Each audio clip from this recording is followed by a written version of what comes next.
So hey, this is another video about Arduino and its application. Here I have a joystick module. This is used to send PWM signals in different direction like forward, backward, left and right, and other direction like diagonally. Yes. Now what it does, it has simply two potentiometers here and this one.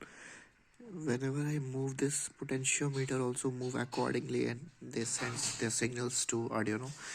That Arduino board controls the LEDs. Now when I press forward, wait, when I press forward, the forward LED lights up. When I push backwards, backward LED light ups. Left, right, forward, backward, diagonal, both will light up. Other one, other side, and the other side.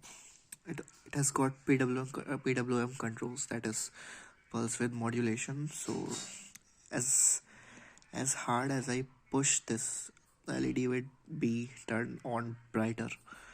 See this.